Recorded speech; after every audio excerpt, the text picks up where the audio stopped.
খবর দিন পরে এবার বাংলাদেশের আবৃত্তির দিকে নজর রাখতে হবে। বাংলাদেশে পিছল চিন্ময়ের শুনানি, বাংলাদেশে পিছল চিন্ময় কৃষ্ণ দাসের শুনানি। চট্টগ্রামের আদালতে চিন্ময়ের শুনানি পিছিয়ে হলো 2রা জানুয়ারি। বাংলাদেশে পিছল চিন্ময়ের শুনানি, বাংলাদেশে পিছল চিন্ময় কৃষ্ণ দাসের শুনানি। কৃষাণু রয়েছে আমার সঙ্গে, কৃষাণু থেকে আপডেট নেব। কৃষাণু, কেন পিছল, কেন আদালতে পেশ করা হয়নি চিন্ময়কে?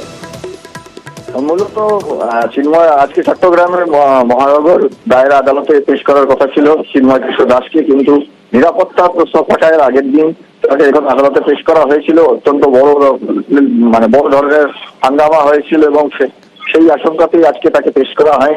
এবং তার থেকেও বড় কথাটি, তার আইনজীবী সরে যাচ্ছে, তার আইনজীবী মার খেয়ে হাসপাতালে, তাই তার পক্ষে কোনো আইনজীবী নতুন করে দাঁড়াতে চাননি বাংলাদেশের কোনো আইনজীবী।